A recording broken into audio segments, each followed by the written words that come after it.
Howdy and welcome back to the shop. We're trucking right along on our little S10 project. I've got the gaskets laid on here just to make sure that the gaskets fit this engine, and they do. Okay, we're getting ready to set the manifold on.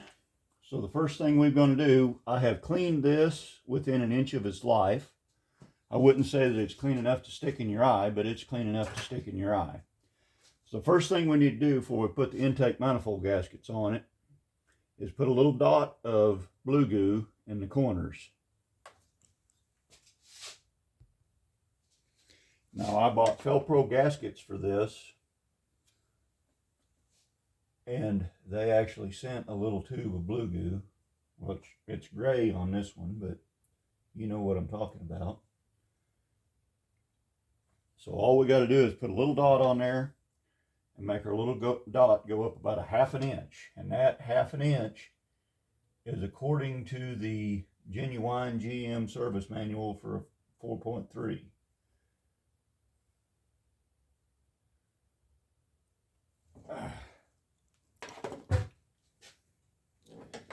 So I'm going to drop them in there, get the little titties poked in the hole.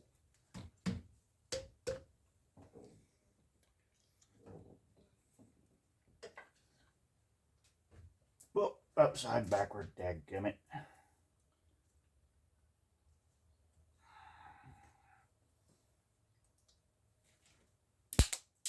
Hey.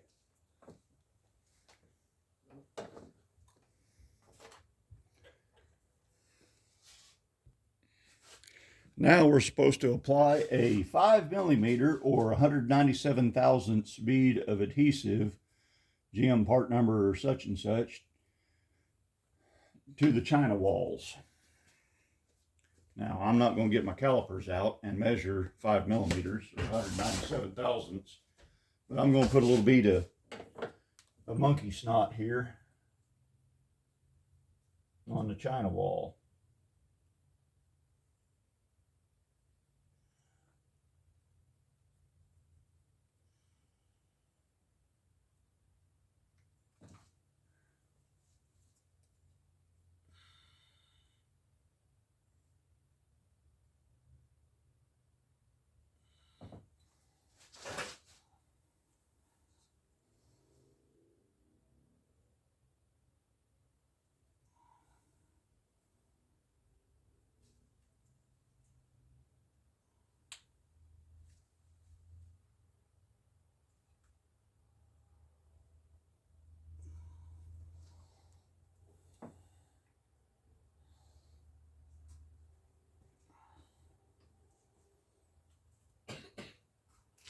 Don't be shooting around me while I've got an engine open, son.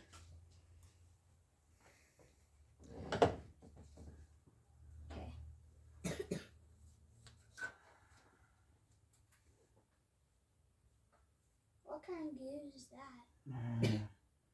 The gray kind. That's all I know about it.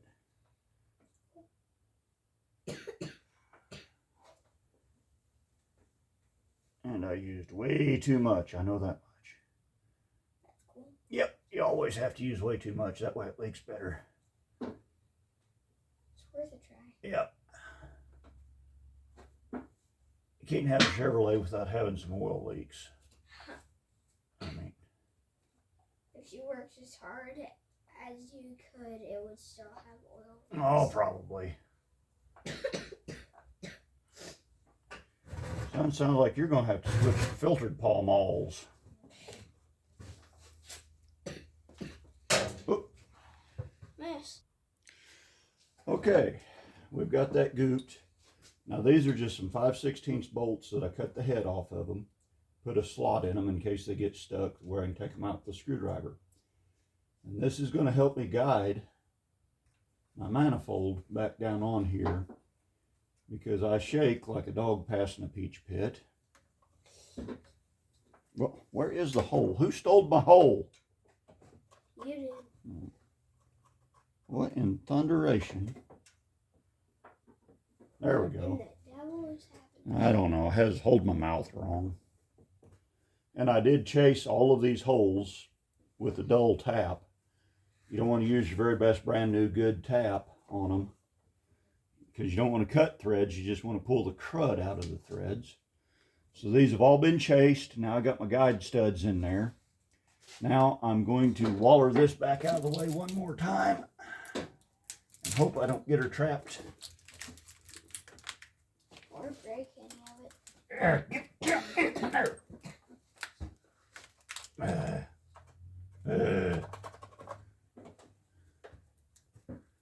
Okay, I think we can make it.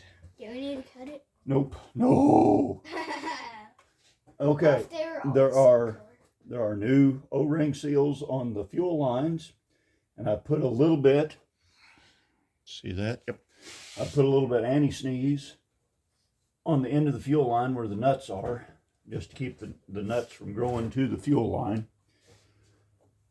Let's see, we've got all the crap out of here. These are torqued, ready to set her on there. Bum, bum, bum. Bong, bong, bong. It's kind of a scary moment right now. And I have cleaned the bottom. Oop, dadgummit, peed and gas all over everything. That's good for you. Yeah, it makes them work better. Only makes 300 fires. There we go. Woohoo. We're not there yet. I know, but nothing. Hung up on something. Yeah, you're on. No, that ain't what I'm hung on.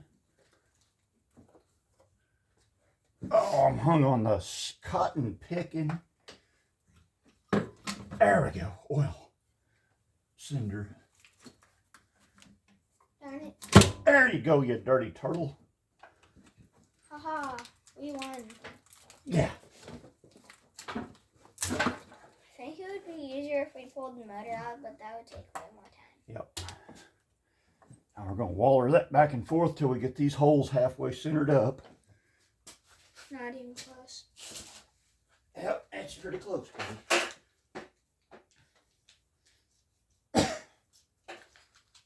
Yep. So now I'm going to take my oil pump priming tool apart, and I'm going to use the bottom of it. I'm going to stick her in there, and I'm going to kind of feel for the alignment, and it feels like it's fairly centered. Okay. That's always good. That's always great. So next we got to go find the bolts that fit that and stick bolts in it. I found them. Now, the maker of the gasket somewhat insisted that you use new bolts on this, and I don't know why. Chevrolet, in the manual, says if you do reuse the bolts, so you do have the option, according to our benevolent overlords at Generous Motors, if you do reuse the bolts to coat them with Loctite number such and such, you know, Chevrolet part number. 223. No, I don't think it's Loctite 223. Huh. Oh, why ain't that one lining up? It's a Nazi turtle. Nazi turtle. Uh-huh. It's a Nazi. I did not know there were Nazi turtles. Well, if there was a Nazi one, it's a Nazi turtle. Oh. I wonder if Nazi. Boy, I probably should put the rocker covers on this first. Yeah, that's a good idea because everything's in the way. Yep. Too late now. So we have to undo all this. We're not undoing it. So, yep, take that out of there. We're going to wrestle this, probably stick the rocker covers on it before we get too carried away, and we'll be back in a minute. All right, so this is the last pass on the torque, which actually this is the 17th pass. I always go over every pass 3 times, just because 3 is a prime number and they smell like purple.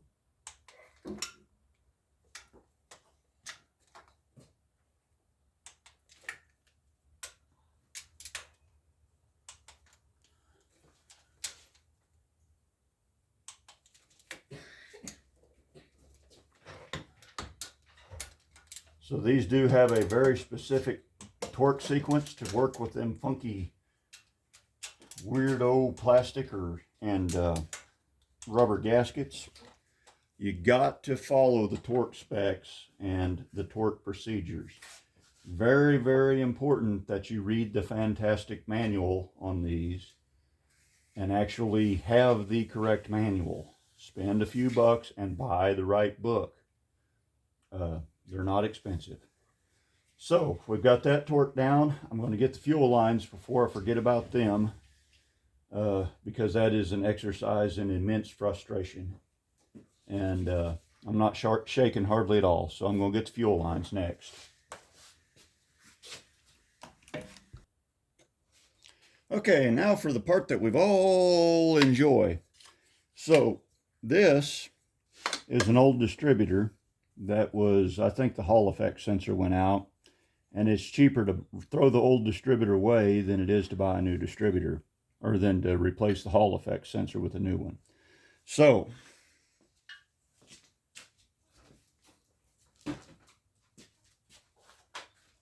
my oil pump primer tool, this is an oil pump drive shaft. There's like an intermediate shaft between the bottom of the distributor and the oil pump. I cut the top end of it off, and then I welded it to a piece of shaft and then turned it down in the lathe and put an end on it. So this is what I've been using to turn the oil pump to prime everything and look at stuff. So that's kind of an important tool to have. And I use that with this distributor that's had the top of it cut off. Just cut that off in the bandsaw. So here's the shaft that came out of that old distributor. Now we're going to use this to align the oil pump tang down there in the block. And it's kind of a by feel and by guess, but you can get it if you try a few times.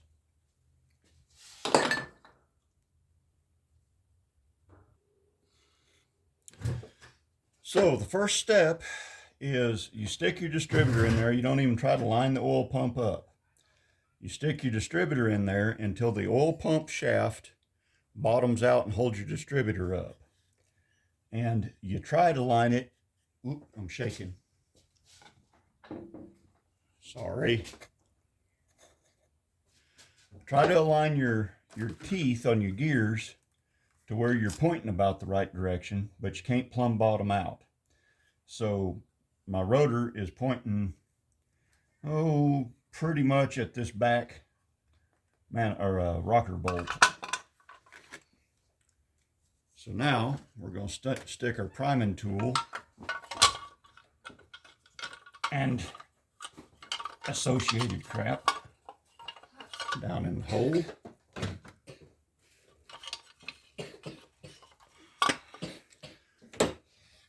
And we're going to engage that, and we're going to line this rotor bug up to where it's pointing the right spot. Now we'll pull that out of there and see if our distributor will stab in now. Now this has got a flat side that goes towards the front of the motor. You've got a flat down here on the bottom, so this clamp will only clamp that one way. There is no adjustment.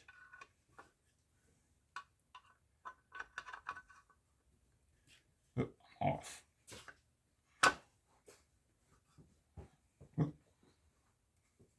One tooth. There we go. Here we go. And I'm a tooth off. Crap.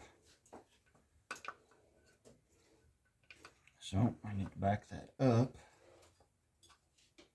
One tooth.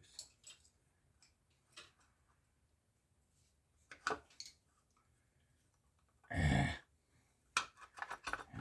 need to back her back up just a hair.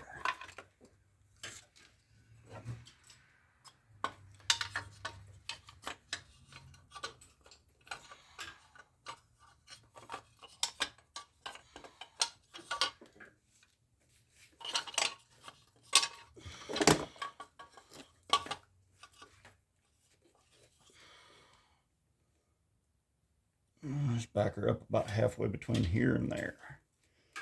Pointed at this intake manifold bolt. See what happens.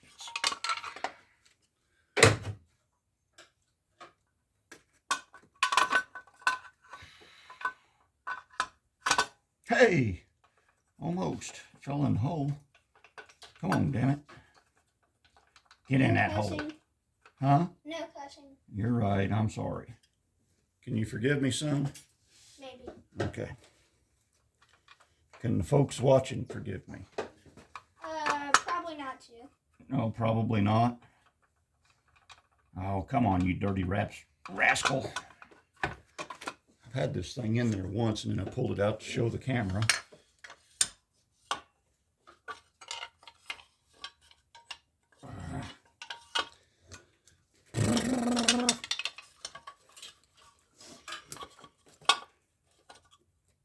Start a YouTube channel. It'll be fun, they said.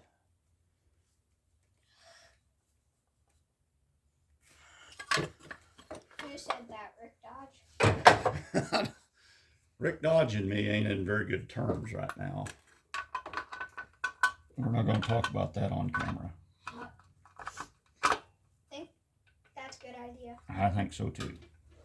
I got done making some new holes for my holster. Good. That was the... Why? I would have probably stayed up all night long worrying about if you could have your holster fixed or not. Ugh. Well, you get the idea. It's drop and sink and wiggle, wiggle, wiggle, and then turn the crankshaft a little bit and hope for the best and line all your marks up. So, we got her together. We got the distributor stabbed in it. I'm going to hook the plug wires back up, do all that stuff, and I don't know. We'll put the front end together off camera. We'll probably do a lot of stuff now off camera because we've already covered, I mean, from here on out, putting it together is the same as taking it back apart. If I come across something that I think is interesting, I'll film it. Otherwise, I think we'll just cut off on this little adventure. Give us a big fat thumbs up for taking the trouble to film it. Till we meet again, y'all drive safe. Watch for deer. Watch for deer.